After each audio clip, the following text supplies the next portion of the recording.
पच्चीस metre band में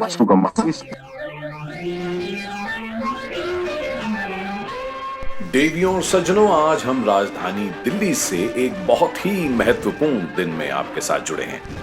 आज 2 अप्रैल 1952 भारत के और पूरे विश्व के इतिहास में लोकतंत्र के लिए एक बहुत ही बड़ा दिन। You're listening to आप सुन रहे हैं Radio Azim Premji University।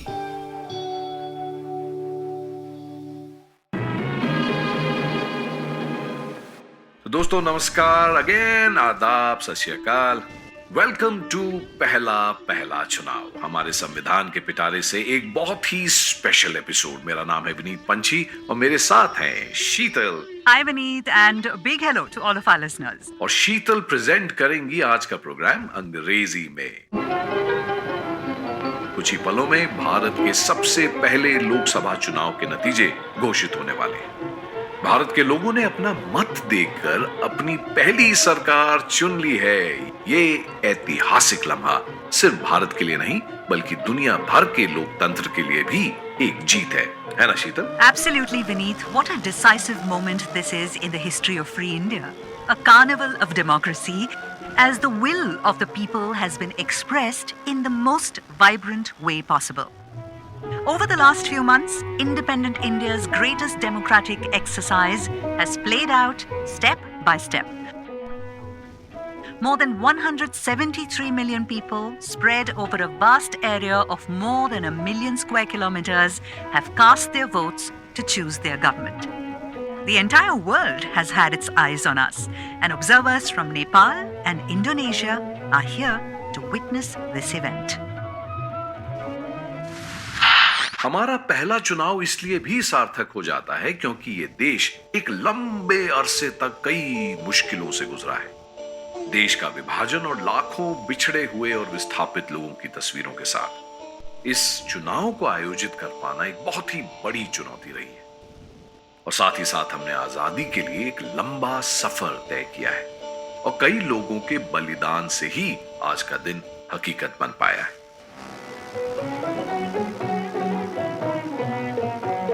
सच मानिए, आज हमारे स्वतंत्रता सेनानियों का सपना सच हुआ है। आज हम सही मायने में लोकतंत्र की ताकत देख पा रहे हैं और ये विश्व के इतिहास में पहली बार है जब दुनिया के 1/6 आबादी ने अपने राजनीतिक प्रतिनिधियों को चुनने के लिए चुनाव में हिस्सा लिया है।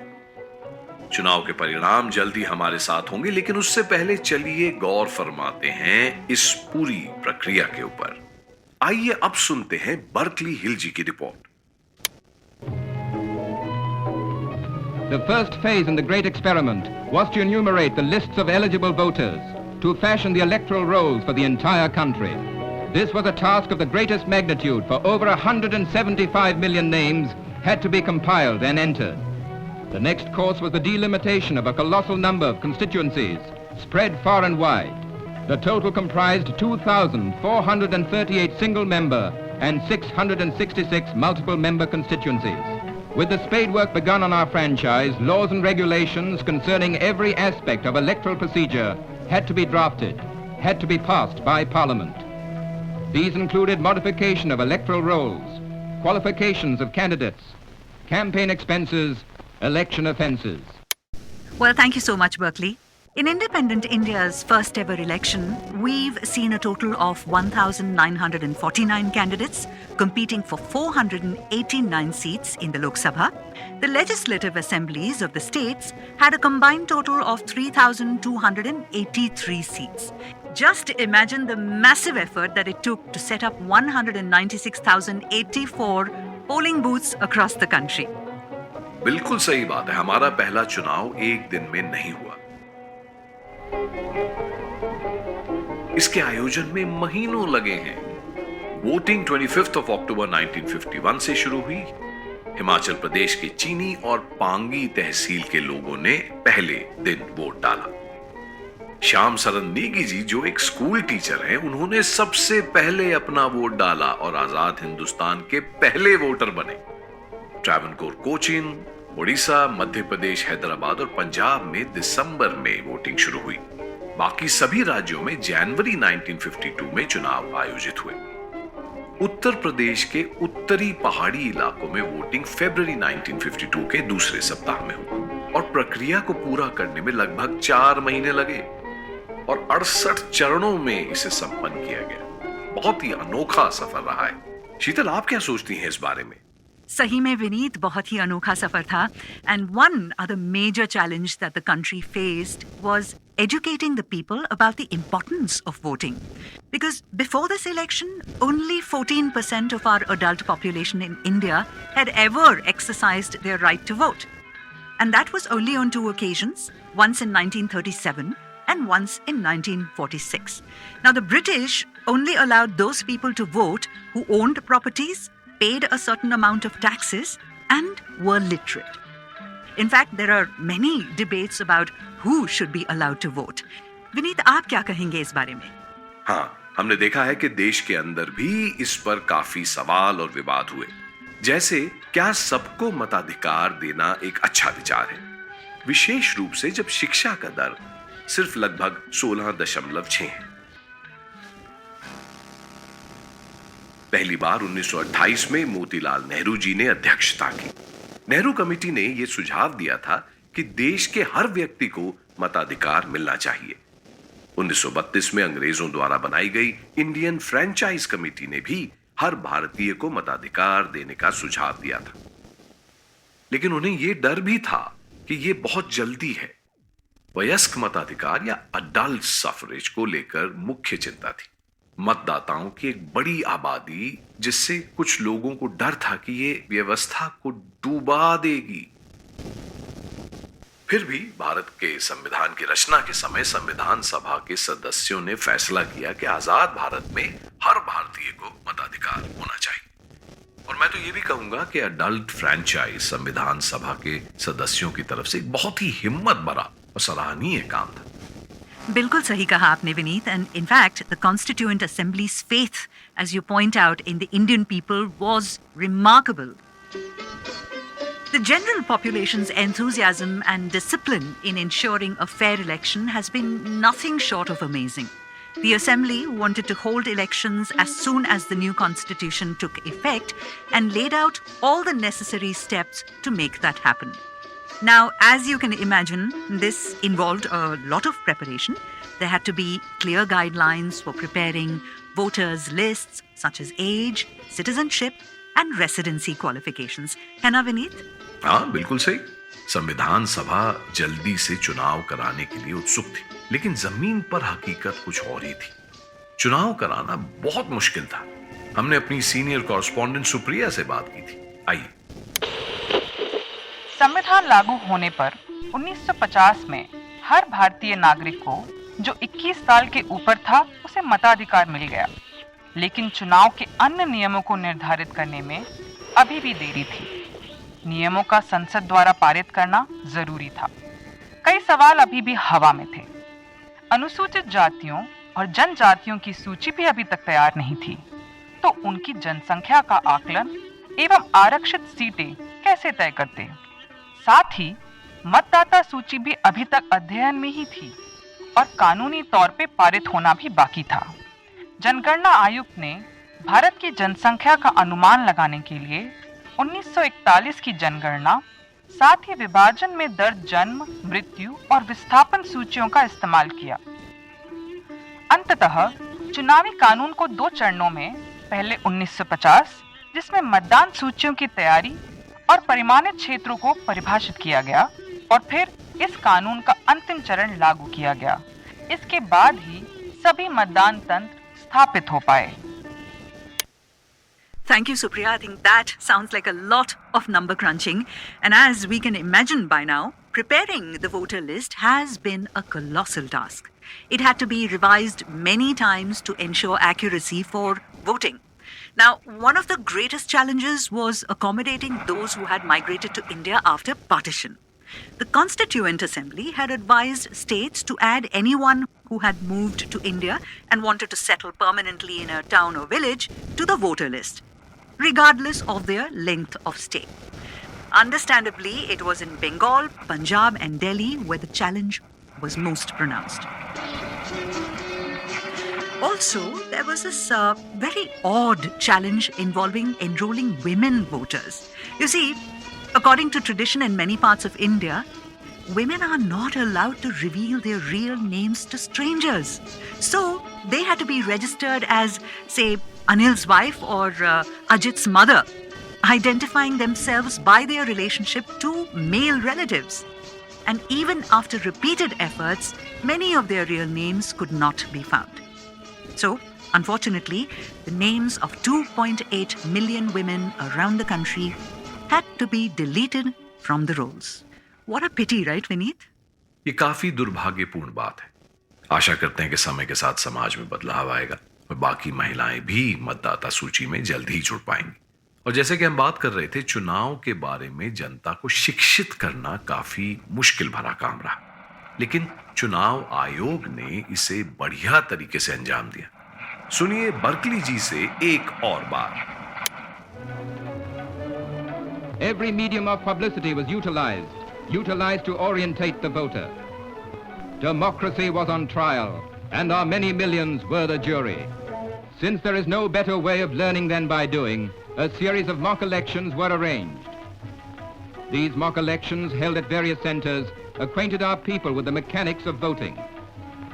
Symbols sidestepped many a difficulty, making it easy for an illiterate to spot his favorite candidate. The rehearsals became a boon for officials on election technique, guarding against any slip-ups. This official training made for safe and fair conduct of the elections. Polling programs were made flexible, adapted to meet the demands of agriculture or climatic changes. फिर चुनाव आयोग ने देश भर में 3000 से अधिक cinema halls में डॉक्यूमेंट्री फिल्में चलाई, जो मुक्त और निष्पक्ष चुनावों और हर व्यक्ति की भागीदारी के महत्व पर केंद्रित थी। रेडियो ने भी एक महत्वपूर्ण भूमिका निभाई और अपना प्रसारण लोगों तक पहुंचाया, चुनाव के बारे में उत्साह फैलाते हुए।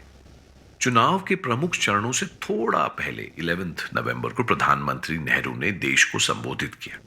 चलिए उनके भाषण का एक छोटा सा टुकड़ा सुनते हैं। आइए। चाहे कोई साहब जीते या हारे, ये कोई इसमें परेशानी की बात नहीं है। इलेक्शंस तो होते हैं, फिर होंगे। और ये भी समझना कि हिंदुस्तान में खाली पार्लियामेंट में, असेंबली में जाके देश का काम हो सकता है, ये भी बिल्कुल गलत है। बहुत और तरीके हैं काम करने के। एक बात मैं और आपको याद दिला दूं, और वो ये कि हमारे देश में जो माइनॉरिटी कम्युनिटीज़ हैं, जो लोग हैं जो कम तादाद में हैं, जो कौमें, उनके तरफ हमें हमेशा ध्यान देना है। और हमारे उन जातियों के जो कि अनपढ़ हैं या कमज़ोर हैं, ये ज़रूरी बात है। हम अपने हुकूक बहुत मांगते हैं, लेकिन हमें अपनी जिम्मेदारियां भी और फ़राइज़ भी याद रखने हैं। खैर, तो इस बड़े काम में हमें शान से जाना चाहिए, इत्मीनान से जाना चाहिए, और कुछ भी हो उसको खुशी से मंजूर करना चाहिए। जय Hind. As Pandit Nehru emphasized, the key to a fair election is getting everyone involved and keeping the process impartial. But again, we had this major hurdle of low literacy rate, and this can impact how people understand and engage with the voting process. Now, usually, you'd expect a ballot paper with candidates' names and voters marking their choice next to a name. But with so many people unable to read, that just wasn't going to work here. Instead, we have seen separate ballot boxes for each candidate, each one clearly marked with a unique symbol. Very resourceful thinking, right, Vineet? दिलचस्प है। आपको पता है कि शुरुआत में चुनाव आयोग भी मतदान संदूकों को अलग रंगों में रंगने का विचार कर रहा था, ताकि उन्हें पहचानने में आसानी हो। लेकिन इतने सारे उम्मीदवार और कई राजनीतिक दलों का राष्ट्रीय स्तर पर होना, ये बहुत प्रैक्टिकल नहीं लग रहा था। मायलापुर विधानसभा चुनाव क्षेत्र मद्रास में एक उदाहरण है। वहां 14 उम्मीदवार थे। क्या आप सोच सकते हैं कि हर उम्मीदवार का अपना अपना रंग होता तो कितना बवाल होता? ये बन जाता एक भयानक चुनौती। चुनाव का चिन्ह चुनना बिल्कुल सही कदम था। इसने प्रक्रिया को बहुत सरल बनाया और सबके लिए अधिक समावेशी बना दिया। So that was how we settled on symbols. And I have to say, Vineet, was a very smart choice. But did you know this, Vineet? The Election Commission had mandated that no object having religious or sentimental associations, such as a cow, a temple, the national flag, a spinning wheel, and such like, could find a place in this list of approved symbols. In fact, the Congress Party's second choice was actually the Congress flag with a charkha. Finally, they got, as we have seen, 2 bullocks with a yoke, and similarly, the Akhil Bharatiya Hindu Mahasabha submitted their first preference for the swastika and the sword, but then they had to settle for their second choice, and that is the horse and rider. Now let's hear from our correspondent Ajmal Farooqi about just how large this election is. The numbers, I have to say, are really mind-boggling. As you can imagine, arranging all the materials for the polling has itself been a huge task. The Election Commission, the people who work to make it happen, the political parties and the voters, no one had any prior experience. Here are some figures to help you understand the scale of this operation.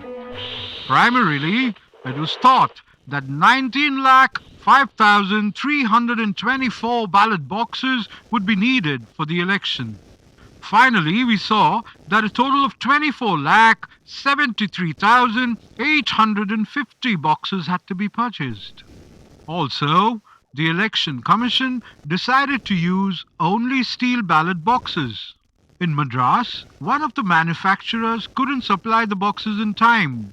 So Madras had to buy something like 1,11,095 wooden ballot boxes. Different colors of ballot boxes were used for the House of the People and state legislative assemblies so the voters were not confused. It seems like it worked. Some ballot boxes required a lock. The commission decided to use paper seals instead of expensive locks. It reduced the total cost by about 1 crore of rupees. Then there were ballot papers. About 600 million ballot papers have been printed. All of them come from the security press in Nasik. The ink that was used to mark the fingers was manufactured by the Indian Council of Scientific and Industrial Research. There were some complaints that the ink could be removed, but those were found to be baseless. For Pehla Chunav, this is Ajmal Farooqi. ये संख्याएं बिल्कुल अविश्वसनीय हैं। इस काम का पैमाना सच में बहुत बड़ा था। हमने ग्राउंड से कुछ और भी अनोखी कहानियां सुनी हैं, जैसे कि मतदान से जुड़ी सारी सामग्रियां और मतदान कर्मी कैसे मतदान स्थलों तक पहुंचे। ओके, हम फिर से सुप्रिया की तरफ लौटते हैं। दूर दराज की जगहों तक मतदान के सामान को पहुंचाना आसान नहीं था, खास तौर पर वहां जहां पर परिवहन की बहुत कमी थी। जैसे राजस्थान में बहुत सारे ऊंटों को किराए पर लेना पड़ा। पोलिंग पार्टी एक कारवां की तरह रेत के मैदान में घूमती थी। फिर मणिपुर में हमने ऊंची पहाड़ियों में ऐसे ही दृश्य देखे, जहां गधे और खच्चरों को मुश्किल भरे रास्तों से निकलने के लिए इस्तेमाल किया गया था। एक दिलचस्प बात ये हुई कि मणिपुर में पहाड़ियों के सरदारों ने कूली ढूंढने में मदद के बदले एक लाल कंबल और बंदूक का लाइसेंस मांगा। फिर त्रिपुरा और आसाम में पोलिंग पार्टी को दिनों तक चलना पड़ा, कभी-कभी दिन में 40 मीलों तक भी चलना पड़ा। पहला चुनाव के लिए मैं सुप्रिया कुमारी। ये सच में अद्भुत है कि वे कितनी लंबी दूरी तय करके गए इस चुनाव को करवाने के लिए। It's amazing the lengths they went to make this election happen. Absolutely, Vineet. Considering India has just gained its independence after 200 years of colonial rule and has such low literacy rates, it's incredible that over 50% of eligible voters actually cast their votes. बिल्कुल, कुल मतदान दर 51.15% था। दिलचस्प बात यह है कि सबसे ज्यादा मतदान कोट्टयम, ट्रावनकोर, कोचीन में हुआ, जहां पर 80.5% लोग मतदान के लिए निकले। बहुत सारे हो गए नहीं? जबकि सबसे कम मतदान शाहडोल सिद्धि, विंध्य प्रदेश में हुआ। चुनाव आयोग को लगा कि मतदान का दर बेहद संतोषजनक रहा। जो देश 200 साल से बाहर की सत्ता के नीचे रहा हो, उसमें 50% वोटिंग को पाना बहुत बड़ी बात है। एक और दिलचस्प नजारा यह था कि उड़ीसा के जंगल इलाकों में अनुमानित रूप से ज्यादा मतदान हुआ। आदिवासी लोग बड़े पैमाने पर मतदान के लिए निकले, कुछ अपने धनुष बाण के साथ, और एक बूथ में तो 70% मतदान दर भी दर्ज की गई। लेकिन आपको जान के हैरानी होगी, पड़ोसी बूथ में मतदान हो ही नहीं सका क्योंकि वहां 2 बाघ और एक हाथी पहुंच गए। भाई जंगल का इलाका था, कुछ तो ऐसा होना ही था। चलिए विनीत, बाघ और हाथी से बच के बॉम्बे की ओर चलते हैं। Here in this urban jungle, the scenario was quite different. In India's financial capital, which had over 1,349 polling stations, there was a strong turnout with 9 lakh residents or 70% of the electorate casting their votes. Workers showed up in far greater numbers compared to the middle class. We saw queues at the voting booths in industrial areas long before the doors even opened. In contrast, in the elite areas such as the WWIA club in Malabar Hill, which housed 2 polling stations, we saw a more casual approach. It seemed as if people were coming in for a game of tennis or bridge and only incidentally to vote. Bombay के एक दिन के बाद meso पहाड़ियां मतदान के लिए गईं। इस जनजातीय क्षेत्र में जो पूर्वी पाकिस्तान और बर्मा के सीमा पर है, सिर्फ 113 बूथ थे। यहाँ पर लगभग 92,000 जनजातीय गांव वाले दिनों तक जंगल में चलकर मतदान केंद्र तक पहुंचे। हमने सुना है कि रास्ते में उन्होंने रात को कैंप किया, गाया, नाचा, जैसे त्योहार मनाया जा रहा होता। And from that atmosphere of song and dance, let's come back for a moment and focus on women voters. As we understand, in our country, women are not always very comfortable about going out and voting alongside unknown men. So, separate arrangements have been made for women in some areas. A total of 27,527 booths have been reserved where only women can cast their votes. In all other places, women formed a separate queue and voting was held in batches. It was actually a very crucial step to ensure that women can come out and vote. Here's Homi Setna reporting on the voting process. Calcutta has over 1.5 million voters on the roll, but on an average, only 50% exercised their franchise. Most women did their duty as good citizens and voted along with civic-conscious men. In Tanjore district in Madras state, voting was brisk. Men and women waited in queues. It is no easy job for a government to organize an election on this vast scale. The cooperation of the electorate helped greatly in this mighty task. In the valley of Chitrakoot, in the heart of Madhya Pradesh, near the beautiful waterfalls, live the Madhyas. Even this tribal primitive people have learned how to queue, the blessing of modern civilization. They have walked miles to come and register their vote, to exercise their right for the first time in their lives. And now they wait patiently outside their booth.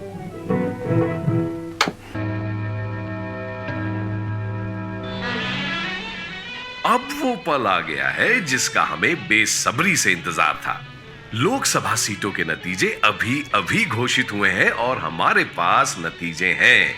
कोई शक नहीं कि Indian national Congress ने एक बड़ी विजय प्राप्त की है। चलिए नतीजों पर एक जल्दी से नजर डालते हैं। ये तो आश्चर्य की बात नहीं है कि भारतीय राष्ट्रीय कांग्रेस ने भारत के पहले चुनाव में शानदार जीत हासिल की है। कांग्रेस ने 489 सीटों में से 364 सीटें हासिल की हैं। उन्हें कुल मतदान का 44.99% मिला। कम्युनिस्ट पार्टी ऑफ इंडिया प्रमुख विपक्ष के रूप में सामने आई है, जिनके पास 16 सीटें हैं। जयप्रकाश नारायण और राम मनोहर लोहिया की समाजवादी पार्टी तीसरे स्थल पर आई है, जिनके पास है 12 सीटें। आचार्य कृपलानी की किसान मजदूर प्रजा पार्टी ने 9 सीटें जीती। Now this is interesting. The Communist Party of India contested only in 49 seats. So if you look at the voting percentage, they have received only 3.29% of total votes, while the Socialist Party has received 10.59%. और क्या आप अनुमान लगा सकते हैं कि किस प्रत्याशी को सबसे ज्यादा मत मिले थे? तो जवाब है कम्युनिस्ट नेता श्री रवि नारायण रेड्डी को सबसे ज्यादा वोट मिले। ये पीपल डेमोक्रेटिक फ्रंट के टिकट पर लड़े और आपको जानकर आश्चर्य होगा कि उन्हें श्री नेहरू से भी ज्यादा मत मिले। उनकी पार्टी ने कुल मिलाकर 7 सीटें हासिल की हैं। It is a little shocking to see that Dr. Bhimrao Ambedkar has lost from the Bombay North Central constituency. He has lost to his former assistant, Mr. Narayan Sadoba Kajrolkar. Mr. Kajrolkar from the Congress has got around 15,000 more votes than Dr. Ambedkar. Another unexpected loss is Acharya Kriplani's. His Kisan Mazdoor Praja Party has lost in Faizabad United Provinces. However, his wife, Sucheta Kriplani, has defeated the Congress candidate, Manmohini Sehgal, in Delhi. ये है लोकतंत्र का जादू। कभी नहीं पता चलता ये कि जनता ही जनार्दन है। ये है भारत के लोगों की असली जीत। हम प्रधानमंत्री जवाहरलाल नेहरू को बधाई देते हैं। लोगों ने उनकी काबिल लीडरशिप में अपना विश्वास दिखाया और हमें पूरा विश्वास है कि वो इस नई शुरुआत में देश का नेतृत्व संभाल सकते हैं। मुझे कल्पना करके हल्के से आंखों में आंसू भी आते हैं कि युवा देश जो नई स्वतंत्रता और विरोधाभास से भरा है, पहली बार लोकतंत्र के रूप में एक साथ आया। और ये भी याद रहे कि इसमें शामिल किसी को भी वास्तव में इस पैमाने पर चुनाव कराने का कोई अनुभव नहीं था। You're right, Vineet. The people of India have spoken. Congratulations to Mr. Nehru for this victory. But before we wrap up, we must also acknowledge the one person without whom this election wouldn't have been such a success. Mr. Sukumar Sen, the Chief Election Commissioner of India. Mr. Sen designed the entire electoral system and ensured it operated smoothly. Even during the election, he travelled far and wide to guarantee a free and fair process. So, this election is equally a triumph for Mr. Sen. Congratulations to Free India's first elected Prime Minister, Mr. Jawaharlal Nehru. Congratulations to the people of India. जय Hind. Jai Hind.